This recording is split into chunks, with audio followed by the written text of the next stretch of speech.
Hey VC, what's up? It's me, yours truly. I am back to post a quick video here. This is going to be my response to Beth over at Redrum Records. This is her movie soundtrack thread part 2. I think she did one last year, and so this is kind of the 2021 version. So being a gigantic soundtrack lover, as a lot of you guys know I am, definitely had to jump on board this one. So, excuse me, let's just kind of jump right into it. Playing in the background, it's kind of fun because when these threads come up, it always makes me spin the stuff that I'm kind of looking for. So I've been playing a few soundtracks today, and had to pull out the Gotcha soundtrack. Hope you guys remember that movie from the 80s too. It was freaking fantastic. That's the one that had, what's her name? Linda Fiorentino. I always mispronounce her last name, but which I shouldn't, because I had the biggest crush on her back in the day. But yeah, she was amazing in this movie, and of course most people would definitely remember her from Vision Quest. You know, she was in that too. But that's what's playing in the background. It's Gotcha. Awesome movie. I still need that on DVD, by the way. But let's just kind of jump right into it. 10 questions. Question number 1: the oldest, just year-wise, soundtrack in your collection. That was pretty easy. Just look at the years on the back, and it was The Sound of Music. I think this was 1965, I believe. So I'm sure most people kind of know that pretty well. And Sound of Music is actually pretty recent for me in terms of discovering it, like recent in the past 5 or 6 years. Because, you know, growing up, my family, my extended family, the whole nine, Sound of Music and stuff like that wasn't part of our lives, so we were never exposed to it as kids. So I kind of figured about 5 or 6 years ago, you know, there's all these movies that are always referenced in some way, shape, or form. So I was like, over the next few weeks, I am going to watch every one of these. So I went down to the library, I put a reservation on all these movies, and they all came in pretty quick, and they would just send me an email, I go pick it up and watch it. So I saw The Sound of Music for the first time. This is like within a 3-week time period. I saw The Sound of Music for the first time. I saw Singing in the Rain for the first time. West Side Story. Citizen Kane, which was boring as can be. As big a deal that people seem to have made about that. It was really boring to me. But there was a few others too. I can't remember what they were, but yeah, so The Sound of Music was one that I'm fairly new to. Like I said, just really the past 5 or 6 years or so. So that's the oldest in my collection. Number 2, a soundtrack that needs a reissue or first-time vinyl release. That's easy. Ton of great 80s stuff that definitely needs that, but I want that bad boy right there. Rockstar. It was really cool that they did School of Rock. That was kind of neat, even though I didn't get my hands on a copy. But this is what needs to be pressed on vinyl. What an amazing soundtrack to this movie. The band inside the movie, I don't think it was their real name. I think but the name of the band in the movie was Steel Dragon. The tracks alone, just that Steel Dragon did in the movie, were phenomenal. I mean, there was Ted Nugent stuff on there. There's Kiss stuff in there. You know, I think Everclear, they have a track on there. Anyway, so a lot of different things on the soundtrack itself. But it's just that Steel Dragon stuff is what needs to be on vinyl. I wouldn't mind if Steel Dragon just did some type of studio album and had that stuff on there. That'd be fine. I wouldn't even need the soundtrack. But stuff like Blood Pollution, We All Die Young, I mean, just awesome tracks. Stand Up and Shout. Great 80s hair metal type of stuff. So yeah, if they haven't, I don't think they have, but they need to get this stuff on vinyl, without question. Fantastic movie, fantastic sound. If you haven't seen that movie, you so better go check that out. Question number 3, most valuable soundtrack, monetary value or sentimental. So I pulled out one for each. Monetary value, I think this is my most valuable soundtrack, which is Songs of Anarchy. It's kind of the soundtrack to the first 4 seasons. Really good soundtrack too. A copy like this in near mint condition is going for like 100 to 125 now. So that's kind of my most valuable soundtrack. I think I paid about 11 or 12 bucks for it. So That was a good steal when I did get it, but that's probably the most valuable, most sentimental. When I think about if I have to get rid of all my soundtracks, which would be the very last one to go that you'd have to pretty much pry from my dead hands? Teen Wolf. Yeah. Love that soundtrack. Waited so long to get it. So much amazing stuff on there. That would definitely be the last to go. So sentimental value definitely holds a lot for me there. Question number 4. Favorite bargain bin soundtrack? One that you can always find and is pretty cheap. I think one that you can always find is always at a pretty cheap price relative, the vinyl overall, and will just give you some of the best music.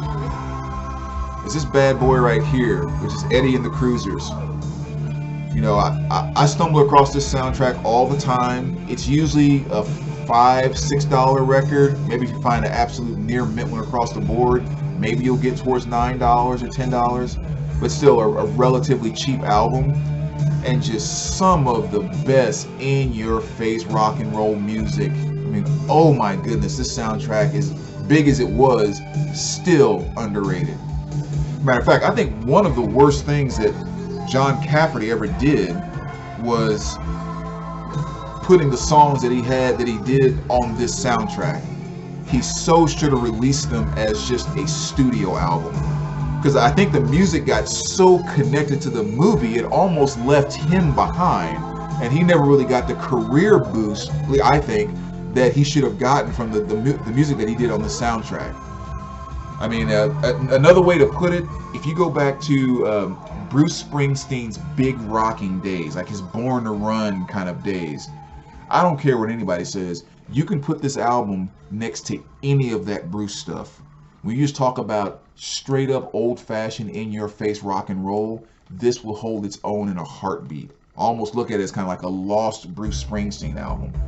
He killed it on this. So between the fact it's a relatively cheap record, you can find them quite frequently, and the music's that's good, that's one that, I mean, yeah, that's a bargain soundtrack that you should definitely have in your collection, in my opinion. Question number 5, favorite colored vinyl as far as soundtracks? I'm going with this one, which is Return of the Living Dead. Awesome cult movie, cult classic, great soundtrack. Do You Want to Party, 45 Grave, what was the other one? I'm getting the title mixed up here. Oh, Tonight, We'll Make Love Until We Die.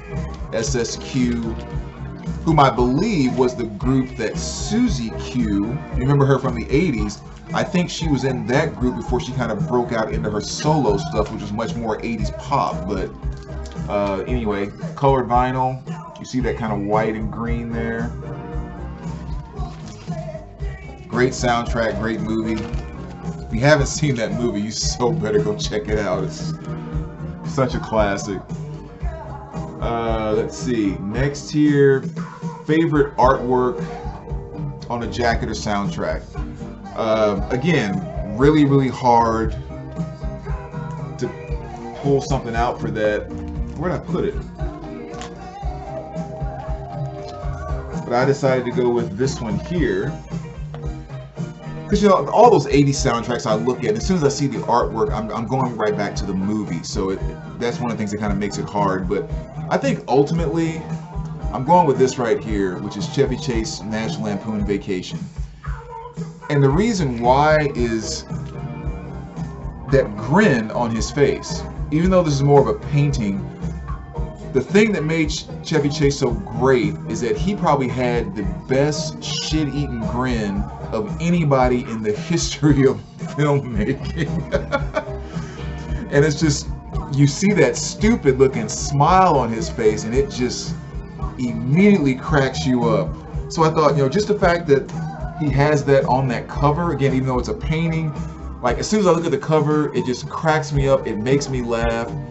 Lindsey Buckingham's Holiday Road just comes right in my head, and it's like any cover that can spark that every time you see it has to be a pretty special thing. So that's what I'm going with there. Number 7, most underrated score composer, in my opinion. Been a number of good ones already named, but I'm going with this one here, which I'm sure a lot of people may know about, maybe not, but Mike Post.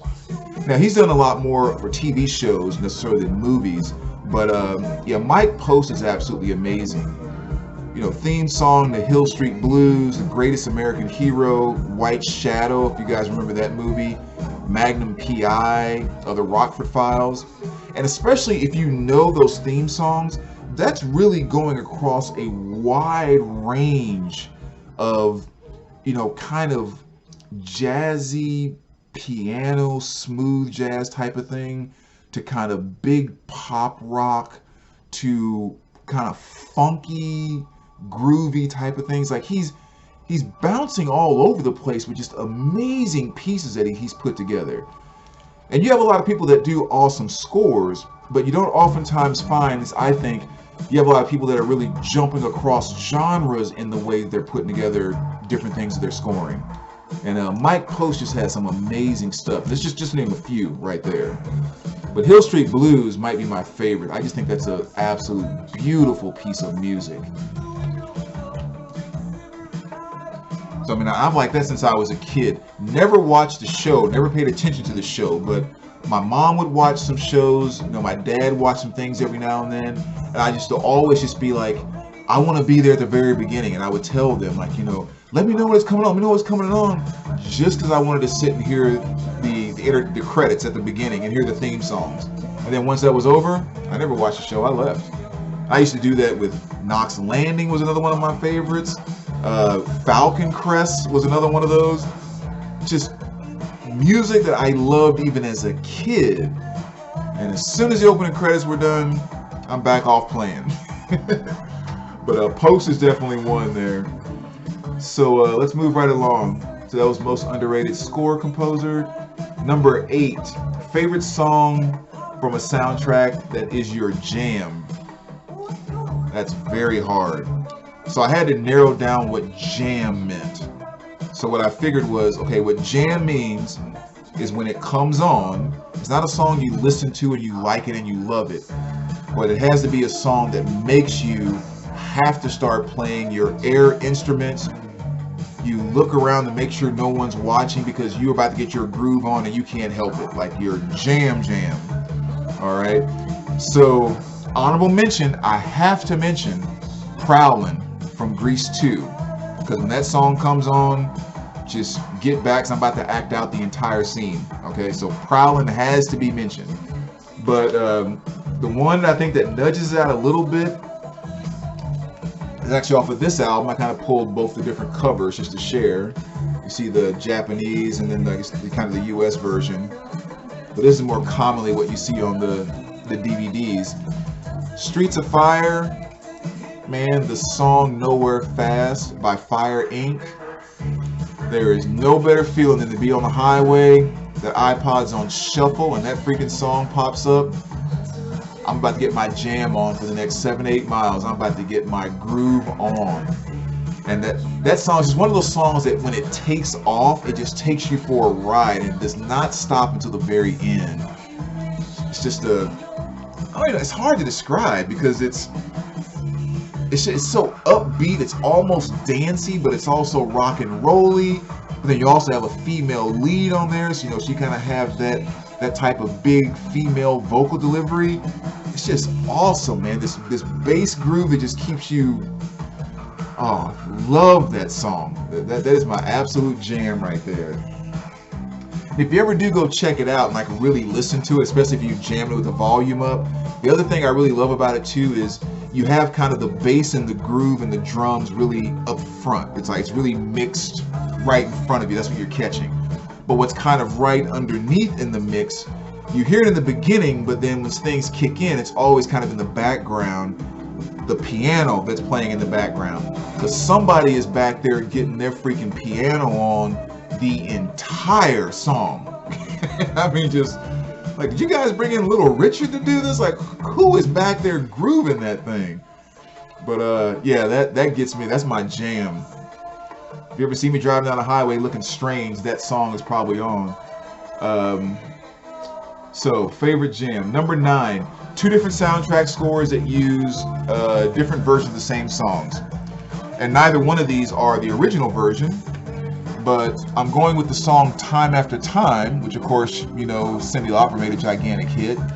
But we're going with the version off of Brown Sugar, which is a really, really good version. It's almost a, what's the best way to describe it? It's like a jazzy, almost R&B version, but even slower than the Cyndi Lauper version in terms of tempo. But really, really great version. Cassandra Wilson, I believe, is the one who did it. Make sure you check that out if you love that song. And the other one was off of Napoleon Dynamite, and there was kind of a different version of Time After Time performed on that as well. Great soundtrack, great movie too. One of my favorites, absolute favorites. Every character in this was absolutely hilarious. I mean, you couldn't replace any of them. They all just nailed their parts. But freaking Uncle Rico is just absolutely amazing. But good stuff. But yeah, Time After Time on both of those.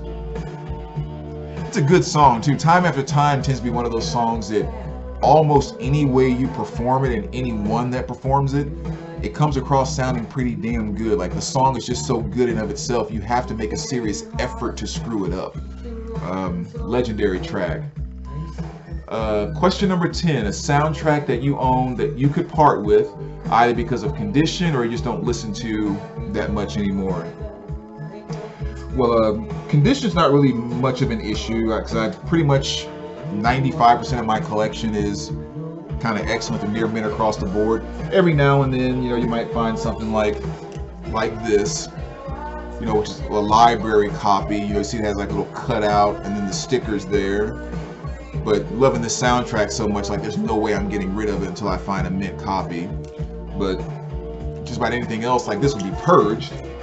But so I thought about it more so from the standpoint of